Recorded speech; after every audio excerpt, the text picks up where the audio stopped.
Casa Abierta es una institución ampliamente conocida en nuestro país, precisamente por sus 44 años de existencia acompañando a la sociedad dominicana en aspectos muy importantes que cada día se han hecho más importantes y que tienen que ver con la prevención del fenómeno de las drogas y otras problemáticas psicosociales, como dice su declaración de principios. Y hemos querido en esta ocasión hablar con un amigo de este espacio y nosotros, un amigo de él y de su institución, a propósito de los 44 años, para escuchar otra vez y con nuevas matizaciones qué ha sido de Casa Abierta en estos 44 años. Y para ello nos acompaña el licenciado Radamés de la Rosa, un psicólogo, profesor universitario en sus días juveniles y actualmente y por muchos años director que ha sido director ejecutivo de Casa Abierta. Con él vamos a hablar fundamentalmente de la historia de esta institución, sus aportes a la sociedad dominicana y a situarnos en cuáles son los retos del momento para la sociedad en el área en que Casa Abierta se desempeña y para Casa Abierta en el desempeño de sus propósitos en estos tiempos. De manera que les invito a que me acompañen en esta conversación con el licenciado Radamés de la Rosa.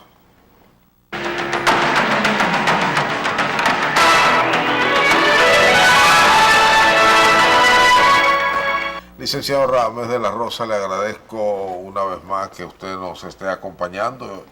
Yo pensé que no hacía tantazo que habíamos estado juntos, pero en el camerino escuché que usted tiene más de 2 meses que no pasa por acá. Así es. Caramba, ya cuando uno pasa de los 15 años, como es mi caso, el tiempo vuela, corre y uno casi ni lo percibe.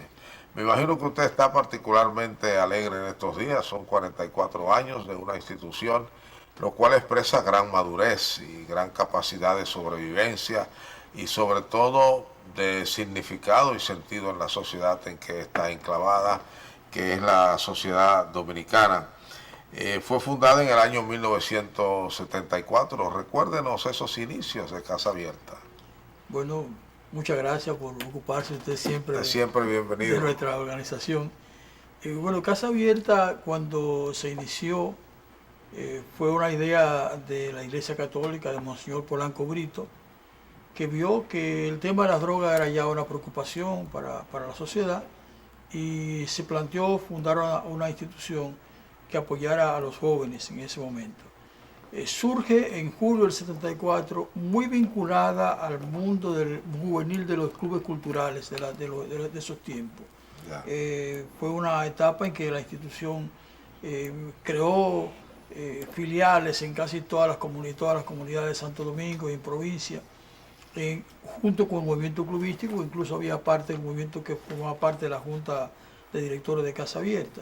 Y era una época de mucho activismo social, donde el tema del teatro, el tema de las actividades culturales, recibieron de parte de Casa Abierta apoyo, y ellos enriquecieron mucho a Casa Abierta con ese modelo de intervención que implicó un poco un modelo de psicología comunitaria, porque también vinculado al mundo de la psicología desde el principio. Permitió un poco que la organización tuviera ese enclave con las comunidades que pues, hemos seguido manteniendo, pero que en esa época tenía esa característica, que era básicamente con el sector juvenil con que se trabajaba. ¿Y los pioneros quiénes eran? Bueno, ahí hay mucha gente. Ya. Mucha gente que... Ya sabemos, sí. La idea, dice usted, vino de Monseñor Polanco Brito. Sí, pero entonces Monseñor Polanco Brito... Que a la sazón creo que era coadjutor o algo así. En ese momento era arzobispo en ese momento. De Santo Domingo. Sí, está en el arzobispado de Santo Domingo. En ese momento le piden a la Compañía de Jesús que designe a alguien para asumir el proyecto. Y lo asume el padre José Cruz. El padre José Cruz... llama a estudiantes de psicología que eran estudiantes, alumnos de él, y sobre todo jóvenes del mundo clubístico. Ahí estaba Salvador Estepa, Salvador Pérez, Rafael Santana, Niurka Nanún, y muchos otros que ahora se me escapan. Después se creó el Teatro Garatei, donde estaba Teo Terrero, y había una serie de jóvenes vinculados al mundo del teatro que hicieron vida en Casa Abierta. Hubo una época muy importante donde estuvo Rómulo Rivas, este actor venezolano que vino al país, y hicieron todo un proceso de formación en el mundo teatral, en el movimiento clubístico. De esto tengo memoria porque yo era parte del movimiento clubístico, no estaba en Casa Abierta en ese momento, sino que conozco esto porque estuve vinculado a través del club que dirigía con Casa Abierta en ese tiempo. ¿Qué club estaba usted? El Club Caonabo, en el barrio Simón Bolívar. En el barrio Simón Bolívar. Sí. Interesante, ciertamente el club, el movimiento de los clubes culturales y deportivos, y entre paréntesis, y políticos. Sí, ahí había mucha política. Fue un movimiento extraordinariamente fuerte, que creo que apenas tiene un libro de alguien que vi en algún momento que ha escrito un libro, pero falta todavía una literatura que recoja lo que fue en términos políticos, culturales y sociales ese movimiento, donde mucha gente se formó, incluso en términos intelectuales. Así es. Porque había mucha inducción hacia la formación de la persona, más allá de lo personal, sino en lo académico. Qué bueno. De manera que Casa Abierta es como causa y efecto al mismo tiempo de los clubes deportivos y culturales de la época, y tiene también una dimensión religiosa por vía de la Iglesia Católica expresada en los jesuitas. Así es. Magnífico. Ahora, me llama la atención, ya en el 74 nosotros como país, como sociedad, teníamos preocupaciones por lo que era la droga en República Dominicana. Desde antes de eso.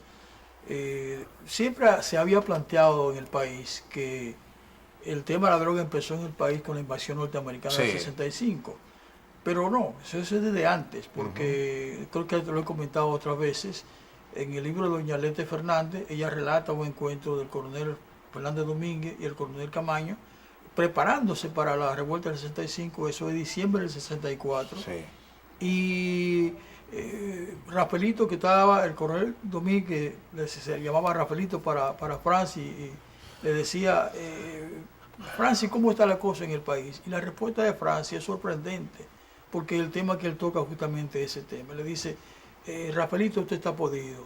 Fíjate que el tráfico de drogas se hace a través de la policía. En el 64. O sea que ya era un problema a tomar en cuenta. Y pienso que el hecho de que la iglesia se ocupara en el 74 de esto era porque ya había una situación. Correcto. De hecho, cuando Casa Abierta empieza, tiene una atención a jóvenes que usaban droga en ese momento, un proyecto que no fue muy funcional porque en esa época no había mucha experiencia tampoco, no era un residencial porque no teníamos recursos para eso, la entidad no tenía recursos para eso, pero era un espacio donde se acompañaba a la familia y a estos jóvenes en terapias individuales y en sesiones más intensiva en fines de semana en una casa que alquilaban en la playa de Juan Dolio. O sea, era un movimiento que se iniciaba en materia de tratamiento, pero ya había muchos jóvenes consumiendo droga en ese momento en el país. Y hay que decir, para beneficio del turismo, que en esa época el turismo era apenas una idea en la cabeza de don Ángel Miolán. Así es. Sí. Pero ya teníamos un vínculo muy intenso de migratorios con Estados Unidos, y probablemente por ahí hubo un aprendizaje de mucha gente que emigró hacia Estados Unidos con sus hijos adolescentes, y comenzó a haber un aprendizaje, una socialización de los muchachos en Estados Unidos en el campo del consumo de estupefacientes. No, y probablemente en el negocio transnacional de las drogas que viene.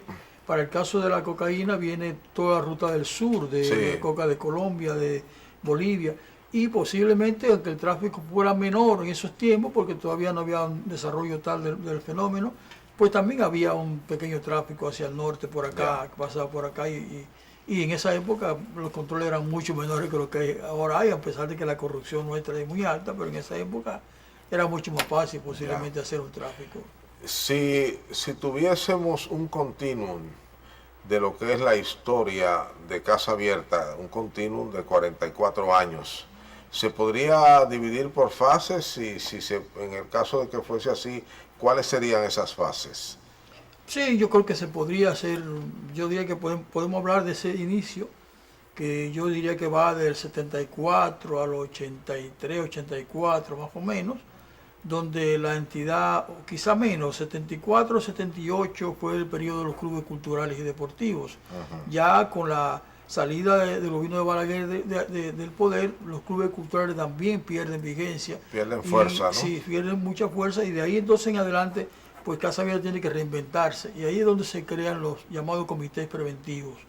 En esa etapa Casa Abierta lo que hacía era que tenía un curso que llamaban el curso Hombre Nuevo.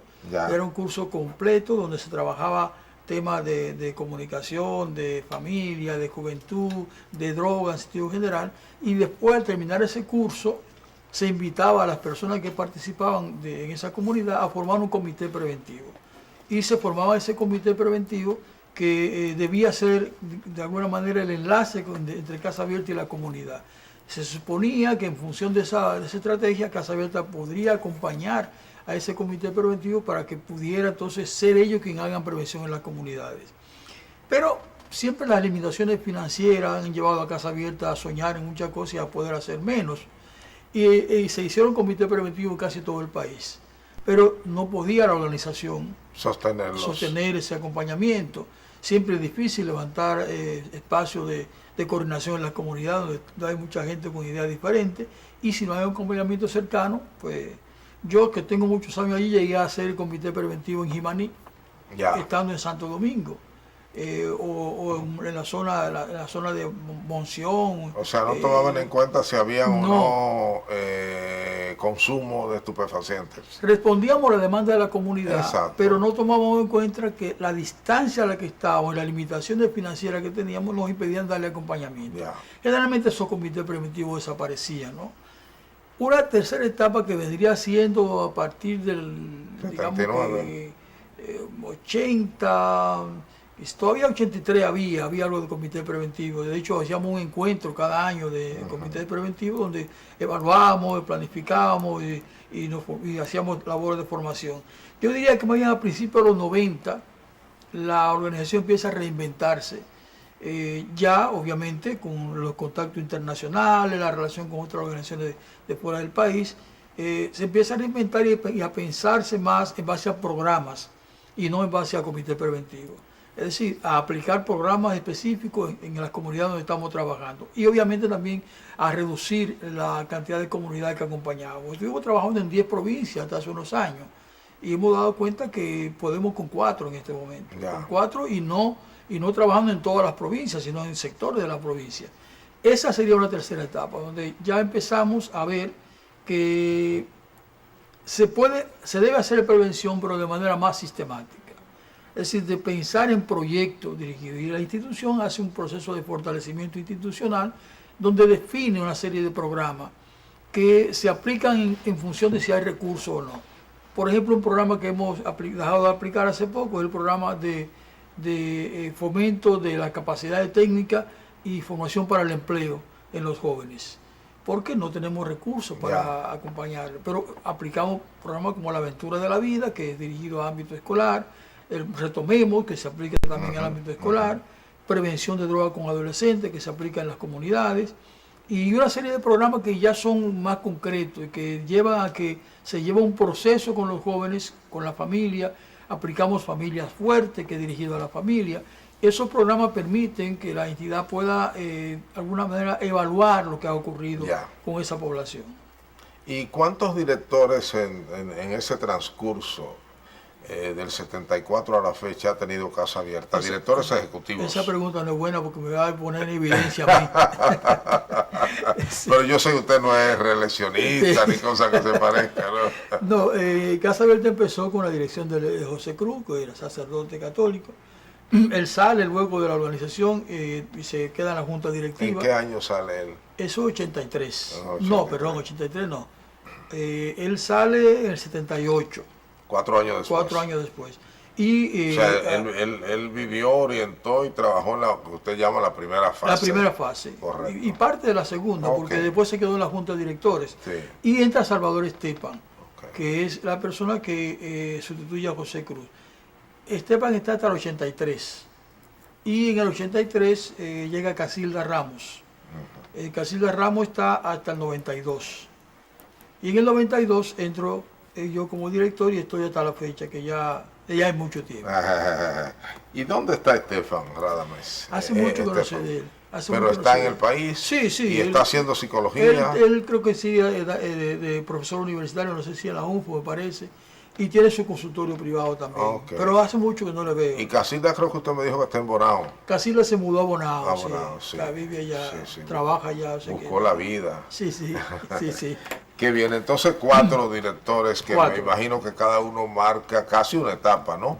Y unos énfasis y una visión, pero la filosofía inicial de Casa Abierta, ¿se ha mantenido o ha habido variaciones por razones de que el contexto igualmente ha variado? Sí, yo pienso que en síntesis, una cosa que yo me llama la atención es la intuición de quienes fundaron la organización, porque en ese momento no había mucha claridad de qué podíamos hacer con el tema de las drogas. Sin embargo, ellos pensaron que el trabajo fundamental debía ser el trabajo con las comunidades y la prevención dirigida a las comunidades. Desde muy temprano la prevención está presente, ¿no? Ha sido como el fuerte de la organización. ¿Qué ha pasado después? Bueno, que justamente por eso, porque los contextos han ido cambiando, pues hemos ido cambiando también, pero además hemos ido definiendo mucho más precisamente lo que queremos hacer a partir de esas intuiciones iniciales. Por ejemplo, nosotros ya estamos trabajando más claramente el tema de la prevención, enfocado en fortalecer a las personas, no enfocado en decir no a las drogas, no enfocado en dar charlas sobre drogas, que la gente piensa, vamos a hacer una charla sobre drogas para hacer prevención. Nosotros trabajamos básicamente fomentando en las familias, por ejemplo el caso de familias fuertes, que fomenta la relación padre-hijo en un contexto de dificultades sociales en las comunidades más vulnerables, o el trabajo con jóvenes a través de el programa Retomemos, que trabaja también en condiciones psicoeducativas, o el trabajo que hacemos desde el punto de vista de las organizaciones comunitarias, donde acompañamos a los jóvenes en un proceso de fortalecimiento. Hay una serie Trabajan en la cultura de la paz también. Exacto, el tema de cultura de paz, habilidades para la vida, formación para la salud, todos esos temas que antes no estaban en Casa Abierta, ahora ya están como punta de lanza, digamos. Y permanentemente estamos en contacto con las organizaciones comunitarias, lo que nos permite entonces también reinventarnos cada vez. Yo pienso que hay una etapa de mucha riqueza que lamentablemente por el tema de recursos no ha sido posible crecer más e incluso expandirnos más, que es uno de los desafíos que hemos tenido permanentemente por realizar. Ya.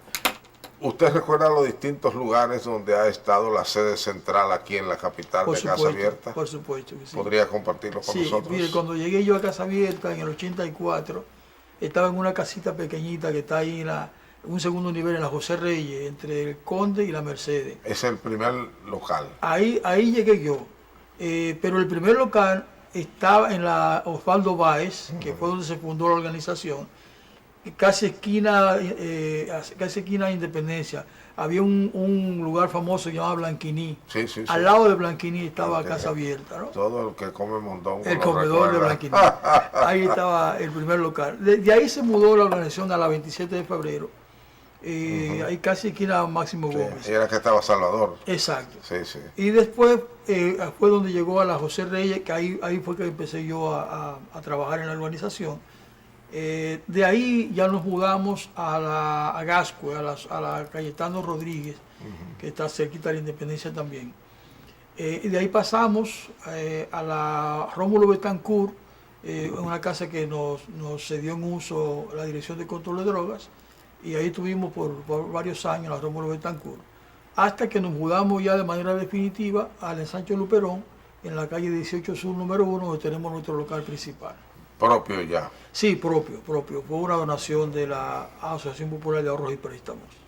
Porque veo que han hecho un mapa, sí, lo cual hablaba de que, ¿verdad?, no había muchos recursos. Porque uno se muda mucho cuando no hay muchos recursos para comprar local propio. Vamos a hacer un paréntesis para seguir esta interesantísima conversación que pretende ser un recorrido cuasi histórico por la vida de Casa Abierta.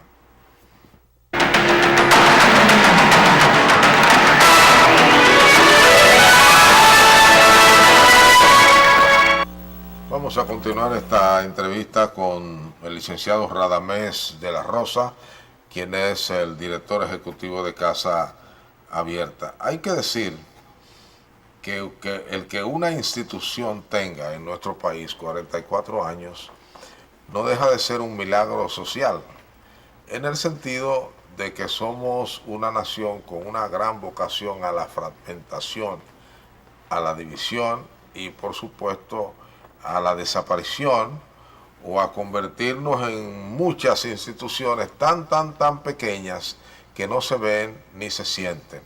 Y por supuesto que tampoco hacen el trabajo al que originalmente, para el que originalmente nacieron. ¿Ha sufrido algún temblor de tierra, un sismo, por metodología de trabajo, por ideología o por enfrentamiento interno en el personal Casa Abierta en estos 44 años? Yo creo que cuando se dio el paso de la salida de José Cruz de la organización, hubo ahí una situación difícil que posiblemente hubiera terminado con la organización. O sea, no fue una salida normal. Fue más bien no es la salida de él de la organización, sino como la salida de la dirección y regresar para reorganizar la organización. Ahí entra Casilda Ramos, entra Luis Beliar, un joven arquitecto que ya falleció, y entra Fernando González. Esos tres son para mí las personas que levantaron a Casa Abierta en el momento que estaba a punto de desaparecer. Pero en ese momento quien la pasa a dirigir es Estefan. No, después de Estepan. Ok. Ahí con Estepan empieza la crisis. Ok. Y ese, o en sea, ese momento, no fue con el cambio de Josécito. José Cruz sale Sí, de la organización y entra Estepan a dirigir. Exacto. Entonces se queda en la junta directiva. Pero ahí empiezan a darse dificultades. O sea, en ese periodo. Y entonces él regresa y reorganiza. Y ahí es que trae, que no estaban en la organización. Fernando estaba dentro, pero Luis y Casilda no estaban. Y trae a Luis de Casilda y forman un comité ejecutivo con esas tres personas. Y ellos son los que replantean la organización. Yo creo que a partir de ahí empezamos a subir de nuevo, pero a punto de desaparecer estuvo en el 83, 82, 83 más o menos. Después de eso no, después de eso la institución se ha mantenido estable. Básicamente los problemas financieros son los que nos limitan, que no han sido una limitante para mantenerlo vivo, sino para crecer. Ya. ¿En qué momento se desliga la Iglesia Católica de Casa Abierta? Ahí hubo un proceso muy complejo porque incluso las personas que estábamos dentro no éramos conscientes de que la organización era una ONG independiente de la Iglesia Católica, por la confusión que se dio del principio. Cuando sale José Cruz del país, Monseñor Príamo Tejeda era el vocal de la junta directiva y fue una persona que apoyó. Obispo de Baní, ¿no? Él era en ese momento obispo auxiliar de Santo Domingo. Okay. Y fue una persona que apoyó mucho a la organización. Y él tuvo que asumir la presidencia porque eran tres personas, no podía, el padre Nelson era el secretario, Casilda era la directora y él era el presidente. Y era el vocal y José era el presidente. José estaba del país en el 83, Monseñor Príamo asume la presidencia. Y de ahí para allá se genera esa confusión. Porque Monseñor Príamo fue el presidente de la Junta y no había ninguna discusión al respecto.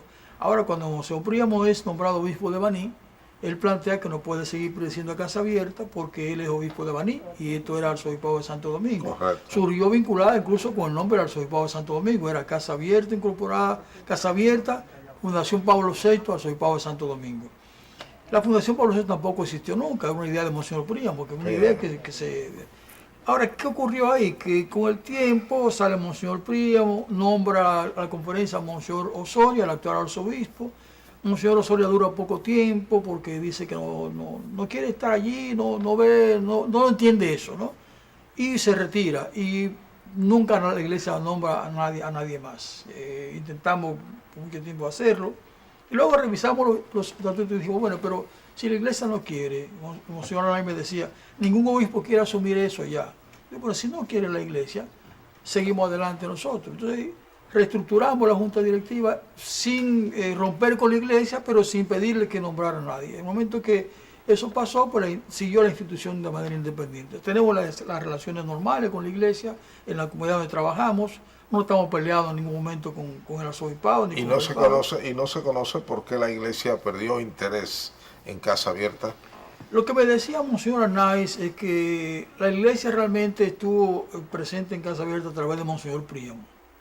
Y que realmente Monseñor Príamo era el soporte de Casa Abierta y la vinculación estrecha. Cuando él sale, como que nadie más entiende qué es Ya, esto. ¿qué es eso? Sí, entonces ahí ya nadie quería ir porque no conocían lo que era. Ya. Y ahí quedó esa conexión orgánica. Pero Sí, pero nunca, creo que dijo usted hace un ratito, nunca la institución fue algo así como una entidad de sabor cristiano, sino que se concentró más en el tema de la droga, básicamente haciendo énfasis en la prevención desde el punto de vista estrictamente profesional. sí, yo creo que desde la fundación fue así.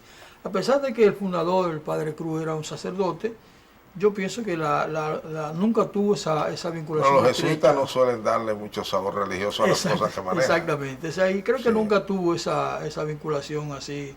Y luego ya con la salida de Monseñor Príamo, estuvimos vinculados muy orgánicamente porque como Monseñor Príamo pasó a ser presidente de la pastoral social, pues Casa Abierta tuvo la pastoral social como representante de organismo de iglesia. Estuvimos en la Junta Directiva de Cáritas Dominicana también. Esa vinculación se dio, pero internamente va bien, era un equipo profesional como ha sido siempre. Ya, o sea que nunca hubo, digamos, de parte de Casa Abierta con el episcopado dominicano un choque por valores ideológicos, etcétera. No, teológico, no. sino que fue más bien un desinterés por falta de personas que dijeran que comprendían y le interesaban Así es. ese tema. Quizás el único que tenía la visión del papel de Casa Abierta era su fundador o su inductor, Monseñor Polanco Monseñor Brito. Polanco Brito, así Ya, es. y dicen que era un hombre muy adelantado a su tiempo, Sí. un gran pensador y un gran intelectual, además de ser un religioso de mucha jerarquía.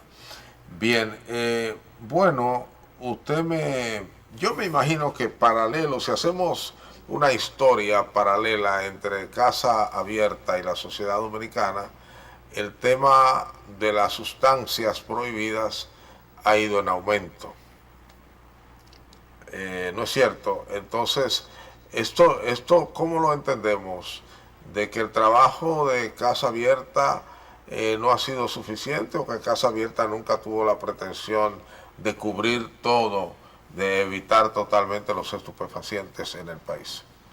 Mire, lo que pasa es que el tema del uso de sustancias es un fenómeno de la humanidad en general. Ya. Y en toda la humanidad ha habido un crecimiento, ha habido una demanda de sustancias, que es una cosa que los gobiernos no entienden, no quieren entender.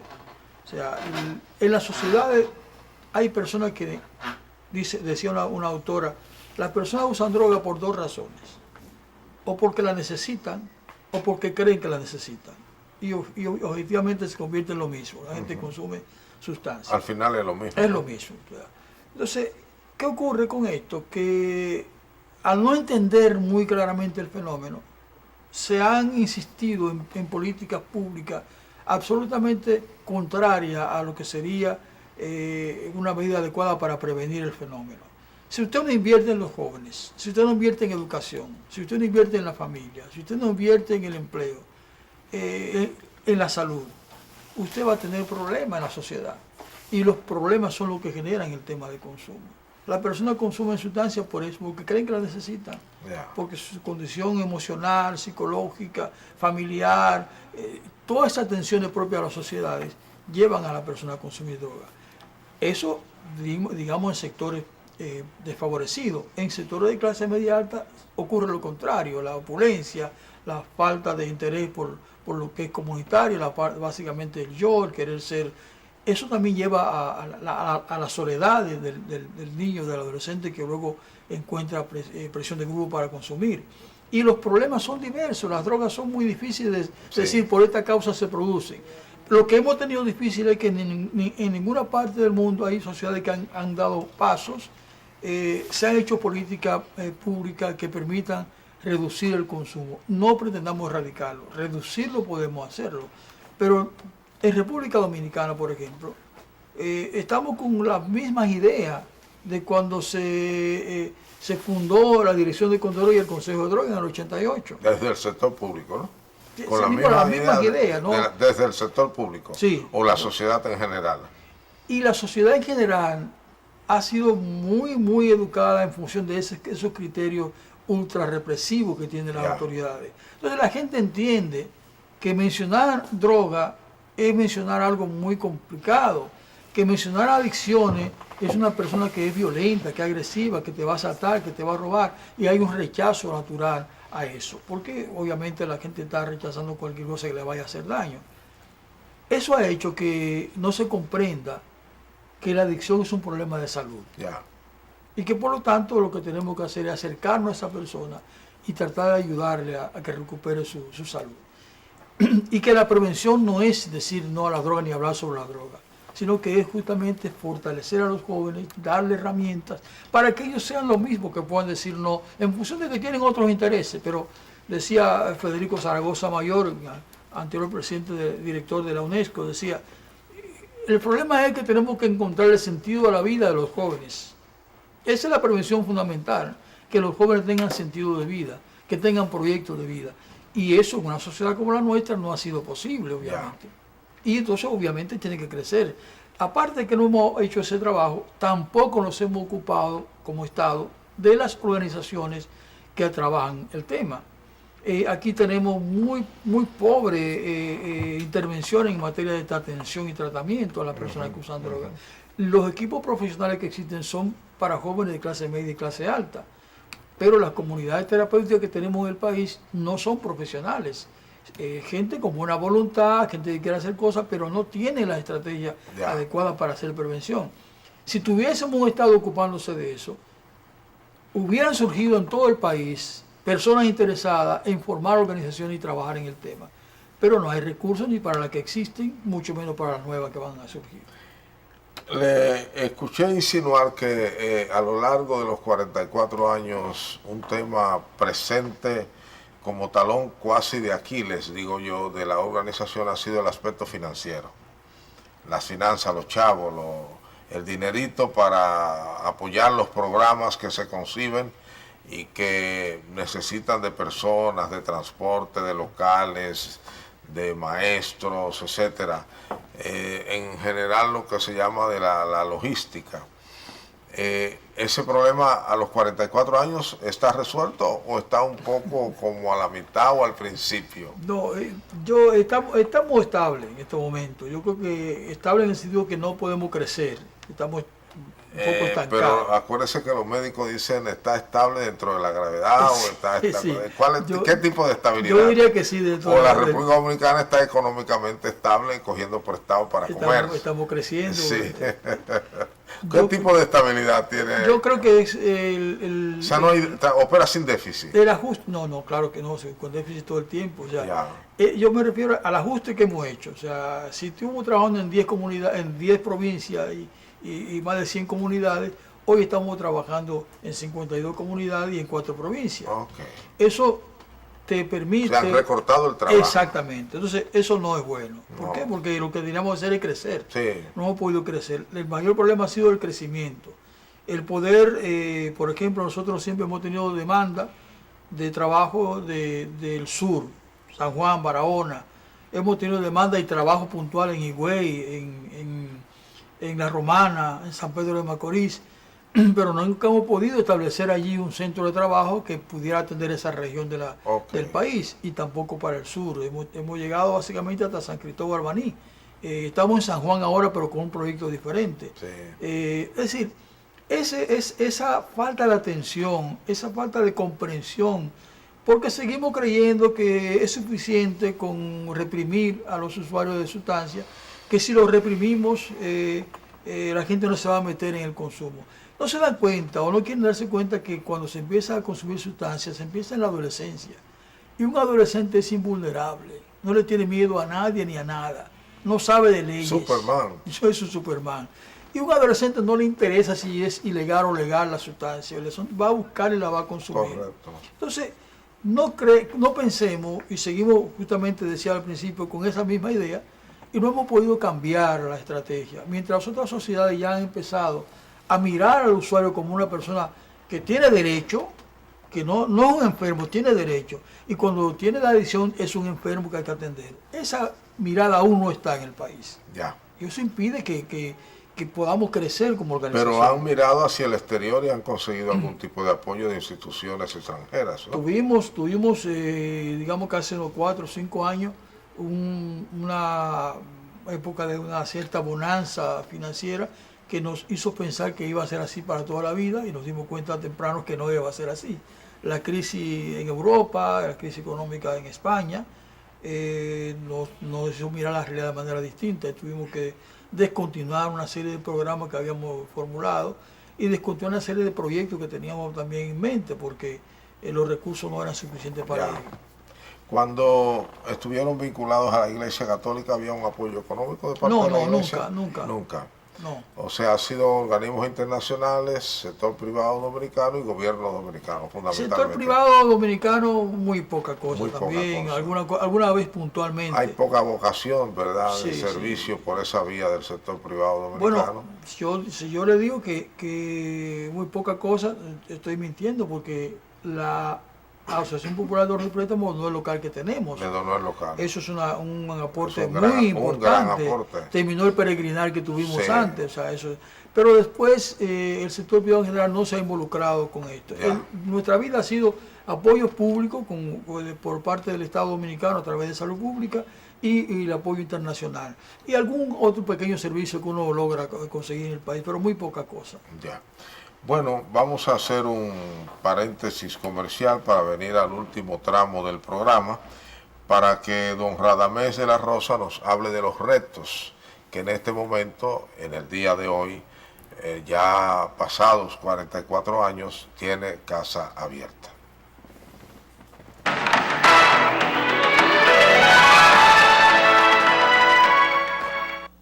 Venimos a la parte final de esta interesantísima y fructífera conversación con don Radamés de la Rosa, psicólogo y director ejecutivo de Casa Abierta. Precisamente un poco, muy rápidamente estamos galopando sobre el itinerario histórico de Casa Abierta a propósito de sus 44 años, cumplidos ahora en julio, ¿no? En julio. A mí me gusta empezar siempre por afirmar que, a pesar de que es un problema muy serio, hay un no sé cómo decir la palabra, dimensionamiento. Un sobredimensionamiento comparado con los problemas reales que tenemos con alcohol y tabaco. Sobre todo con el caso nuestro. Las estadísticas sí lo dicen, usted tiene razón. Es decir, no estamos prestando atención al problema mayor. Exacto. Estamos enfocándonos sin decir que no es un problema el otro. Correcto. Yo siempre quiero decir eso, porque a veces se piensa pero usted lo dice, pienso, no para negar la importancia. No, okay. Pero sino para remarcar que no debemos olvidar que tenemos delante un problema mucho mayor, que es el del alcohol y el tabaco. Que son además para ustedes drogas. Son drogas. Producen adicciones. Son drogas como cualquier otra. De hecho, el alcohol es una droga mucho más peligrosa y letal, mucho más nociva que otras que son por ahí ilegales. O sea que, pero claro, una sustancia culturalmente aceptada, industrializada, parte de la cultura de la sociedad.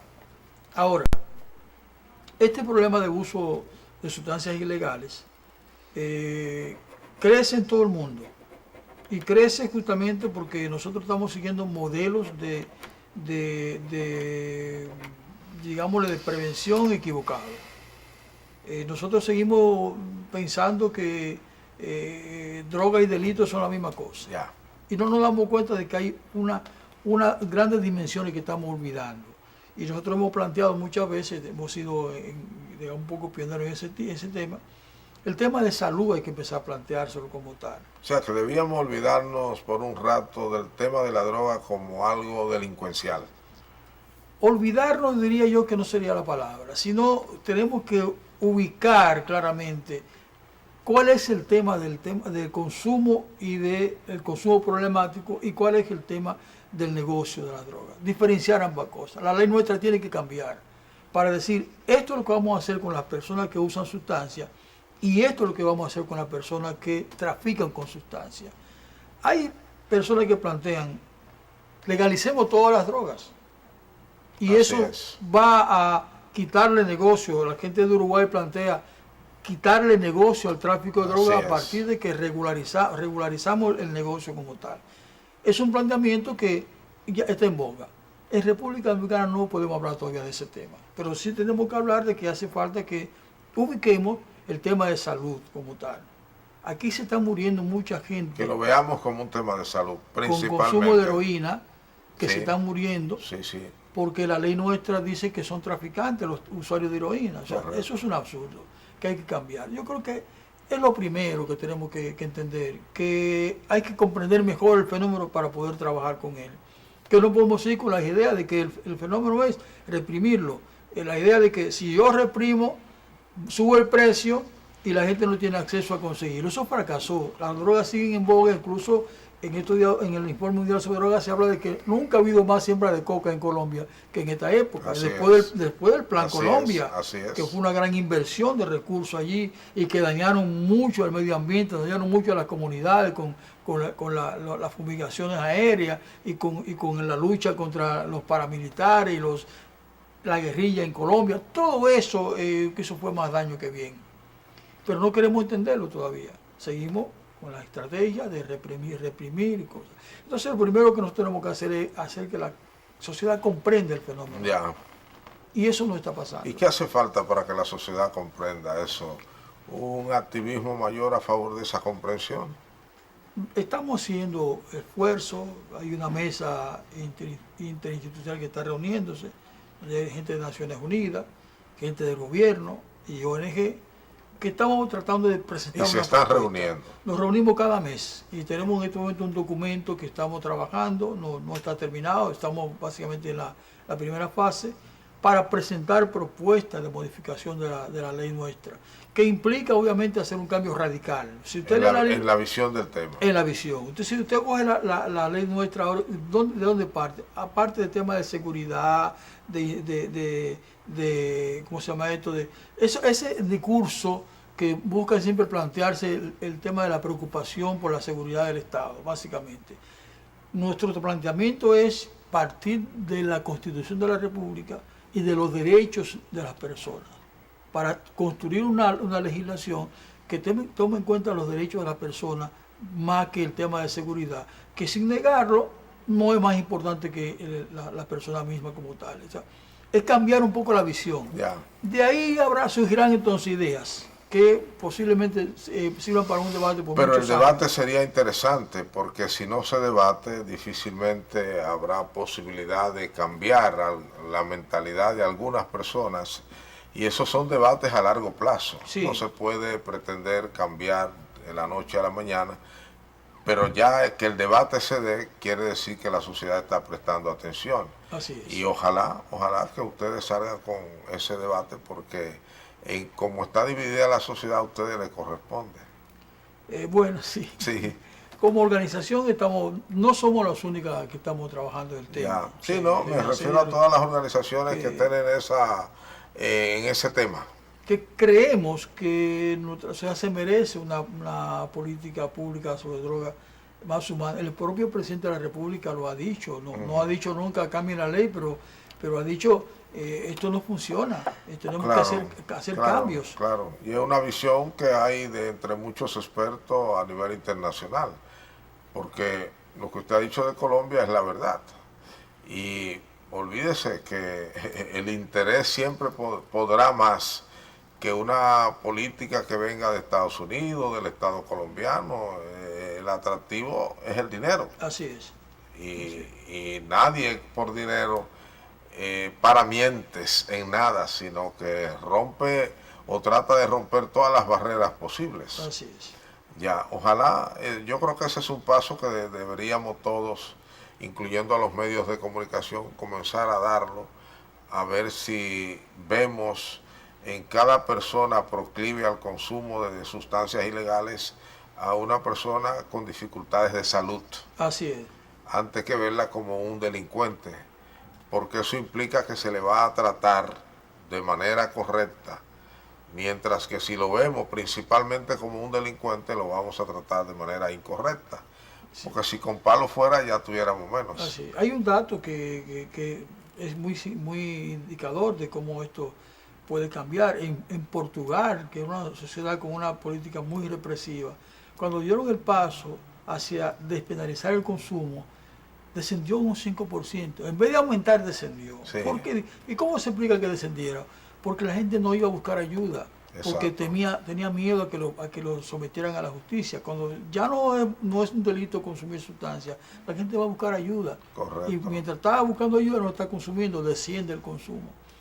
Pero no queremos oír esas ideas. Seguimos repitiendo como si fuese un dogma que tenemos que tener una política represiva fuerte porque eso sería doblar el brazo, que tenemos que seguir adelante, cuando vemos que no resulta. Licenciado, una respuesta abusadora muy rápida a esta pregunta. ¿Cuál es, porque estamos sobre el tiempo, cuál es la zona del mundo con menos problemas en el consumo de estupefacientes? No le puedo decir cuál es la de menos problema, porque en todas las sociedades hoy, en una que otra, en la zona en Oriente tenemos la amapola, que se produce todo. En la zona del sur tenemos la cocaína, por acá tenemos la marihuana. O sea, en todas partes las drogas están siendo un problema serio para las sociedades. Licenciado, yo no podría decir cuál es la que menos problema tiene.